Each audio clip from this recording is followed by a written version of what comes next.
There are many benefits to making a commitment, and we talked about those on episode 695. So if you want to go back and take a look at that, you can understand all the benefits that are a part of making a commitment. And there are many challenges that come with it as well. We're going to explore making a commitment, the challenges, and more on episode 697 of today's Antidote.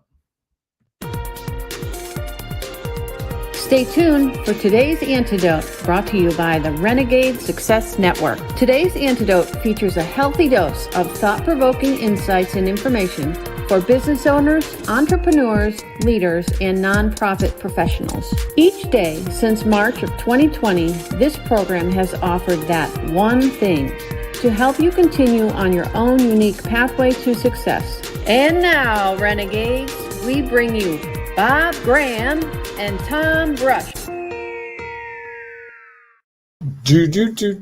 I feel like we did this already, Tom. You do? Yeah, I do. I feel like it's deja vu all over again.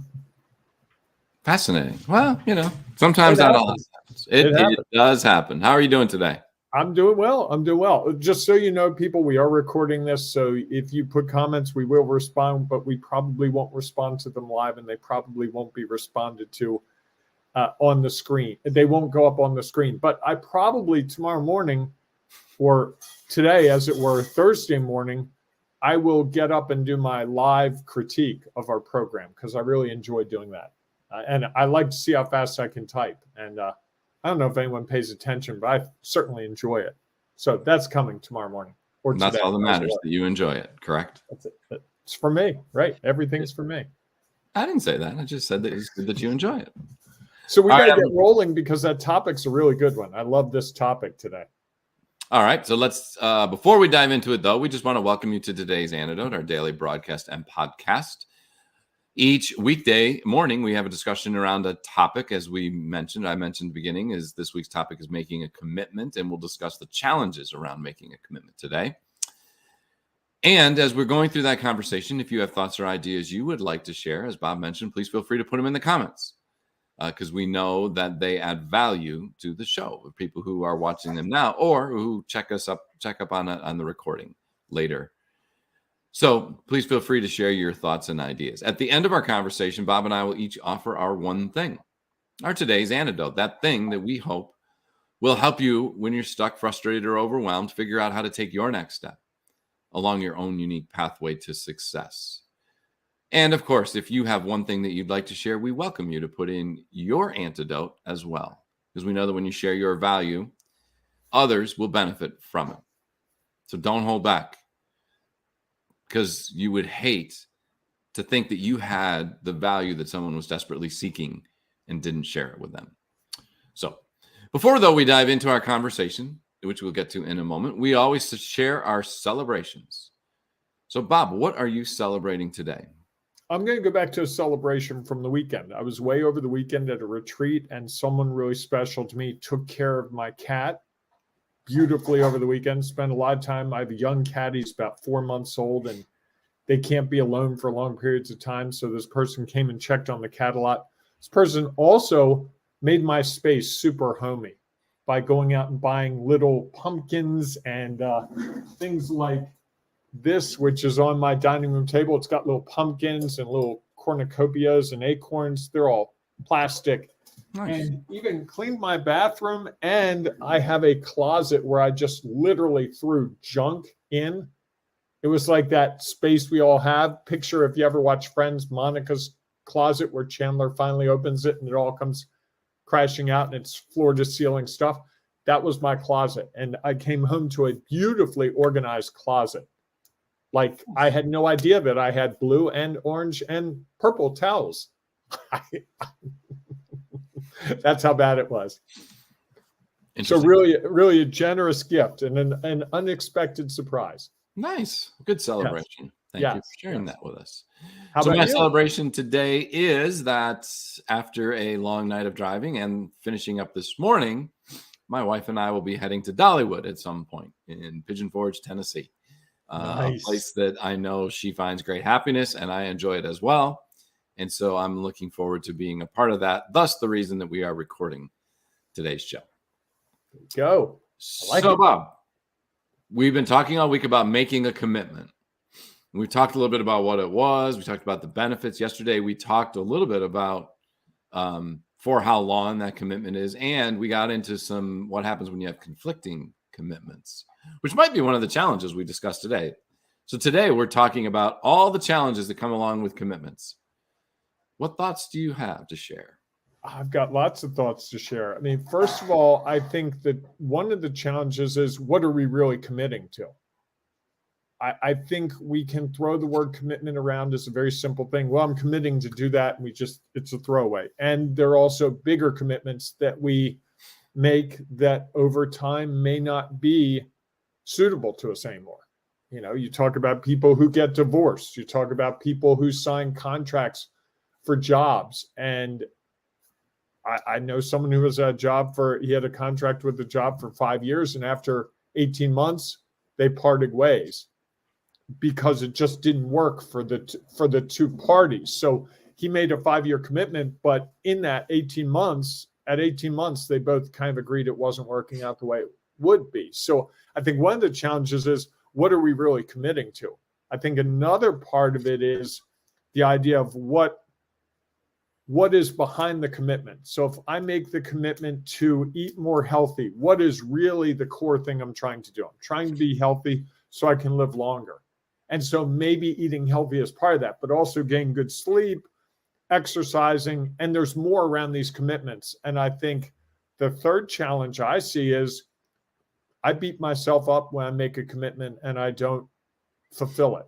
I mean, like really beat myself up. Even when the circumstances change with things that are way out of my control, I'm very hard on myself about that, which makes it harder for me to be effective in what the underlying goal of the commitment in the first place was. Threw a lot at you, didn't I? No, I mean, it was good. It was good the way you laid it out. Because there clearly are challenges in each one of those in making a commitment. And I think that's a part of it, you know. And I thought the one that sort of struck with me the most was, what are we clear what we're committing to? Mm-hmm. And I think even beyond that, what does that mean going forward and around all the other things that are around us? And I think that's how we get into the conversation about conflicting commitments. You know, I think that is one of the biggest things is that, you know, I said on Tuesday that one of the benefits was that when you make a commitment, you have some clarity to what your next step is. And I still agree with that. If your commitment is clear enough and you have figured out what are the boundaries around which that commitment may or may not become the biggest priority in your life. And when you might have to choose to go against that commitment. And I think one of the ones that I want not go against that commitment, that sounds really harsh and judgmental. Oh, okay. I don't see it as that way, but okay. I could see how more you have to look at often it's competing commitments, right? And at some point you have to choose. Right. So you choose one and go against the other. I don't know that's the way I look at it, my perspective. Okay. Yours is okay. You can choose it differently. Okay, go ahead. I cut you off. Keep going. No, I was going to say that I think one of the other challenges is that I think that is how we define commitment, which goes back to our conversation on Monday. And that so often commitments are tied to consecutive days of doing something. Mm-hmm. And I think that it's so hard to know what each day is going to bring when you're in the day, let alone what's going to happen a week from now, 2 weeks from now, 3 weeks from now, 4 weeks from now. And so those commitments that we believe have to happen every day, or else we've broken the commitment. I think that's even a bigger thing, that it makes it difficult for it to ever, because you can one, never see the future, I don't believe, unless somebody else is a clairvoyant that I don't know about. And I'm working on that, along with making it so you can have podcast comments. I've got these two things. I'm working really hard. Okay. And I think that, again, I was having a conversation with a client yesterday, a new client, and we talked about setting a time to meet on a regular basis. So I meet with my clients in one part of the work that I do. The first 3 days or the first 3 weeks on a specific day at a specific time, and we set it up. So we talked about that, and I said, okay, well, what day and time works? And it's a 6-month program, and so you sometimes can look out and see what does it look like for 6 months, at least what is now scheduled, and yet it's hard sometimes to be able to figure out that we schedule a time now for 4 months from now, and we have no idea what could come up that could change it. So while it's great to put it out there, I don't see it as a broken commitment if somebody says, 3 weeks from now, hey, there's an opportunity for us to go on a family vacation, or I have to go see my parents, or I've had a work commitment come up, a meeting that I have to be at. I don't see it as a broken commitment that they said they were going to meet with me every Wednesday at 2:00 or every the first 3 Wednesdays of the month for 6 months. It's just the way it is. And I think that we so often can't see what are the obstacles that are going to get in the way of us being able to maintain that commitment. I like that. I think that is what I've really uncovered this week. We'll talk more about it tomorrow with our Discoveries of the Week, but the fact that there are challenges, and we talk about the challenges that you can see, but there are all the challenges that you can't see. Because as we become more involved in our careers, as we move up in our responsibilities, as we become leaders, there are many more competing interests just in the workplace. Then layer on to that our personal goals and objectives and our family commitments. There's a lot going on there. Yeah, and I would say that that's for anyone. They're just they're different. Correct. That's the thing, is that the commitments of a leader may or may not be more difficult or challenging to uphold than they are as a brand new employee. Because again, I think we think about what is going on within the organization, and then what are all the other commitments on the outside of that. That someone is now trying to figure out, okay, I had these commitments, I took on this new role. How do I balance those commitments? And I think balance is something that I think is extremely difficult. So I like to think about, how do I find some harmony in all the commitments that I have? I like that. It is an art. It is an art form. And it's not a exact art form. Sure. And there are days where I think we're going to get it wrong. I think there are days when we're going to commit to the wrong things, or we're going to feel overwhelmed or stuck. I mean, often when I'm stuck, that's really, I don't know which commitment to honor. And in some regards, is there really a right or wrong? Or is it just a choice that you have to make? And I think that to me may be one of the biggest challenges with a commitment, is that just like a goal, once it's set, the easiest thing to do is to judge our results. Easiest thing to do. And typically, because the commitments and goals that we often set are usually maybe larger than we might have expected, or we might think is realistic. Because why not, right? If I'm going to set a goal, why not do it? If I'm going to commit to something, I want to commit to something that's going to have these unbelievable results that we have an expectation around. And when they don't happen, the easiest thing to do is start, oh, well, that was right or wrong. And now I'm just judging the actions that I take rather than taking the time to actually stop and learn from them. And I think, the value of finding clarity of a commitment is sometimes offset by the value, the value of clarity. It's like, oh, okay, now that I see this, and so I feel like this is what I need to do next. I do it, and then I'm like, well, that didn't turn out the way I thought it might. And so you blame yourself, you judge yourself, and it just leads to more and more people getting stuck and frustrated, and likely then breaking a larger commitment that they have. which I think sometimes becomes the challenge is when we get frustrated with those small commitments that we make and make them out to be this enormous thing, it can really have an even greater impact on everything else that we have going on that might really be a bigger commitment. I would agree. So as we get to that place, Tom, what's your one thing today? Well, I would say that when I think about making a commitment and the challenges that are a part of them, I would say that there are many. And I would say that there are many because so often we don't get really clear on what is the commitment, what are the possible opportunities and obstacles that are going to be a part of this that may have an impact on that commitment, and how long am I committed to trying this before I'm going to stop and evaluate and measure and see the value of this commitment I made. And so often, very few people do all 3 or 4 of those things, however many were in there. They just say, I think that this is what I should do because I've either seen others have this results or I believe I've had these in the past. I'm making a commitment. I'm going to do this and leave it at that.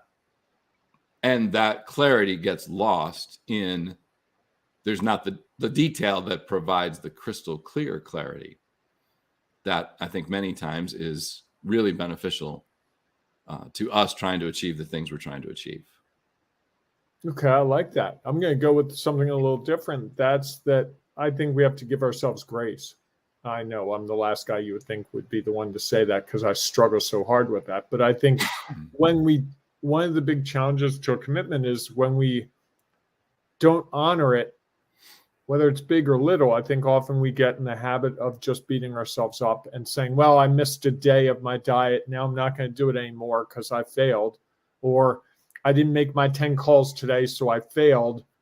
So now I'm not going to do it anymore. And I think we throw away a lot of really good things in the process there. And I think having processes, having things and things that we can mark our progress by, the steps we take is more important. So if we don't have the weekly meeting this week, having the meeting next week and being intentional about, hey, we just missed it this week. We were busy. I forgot, whatever, and giving ourselves that grace.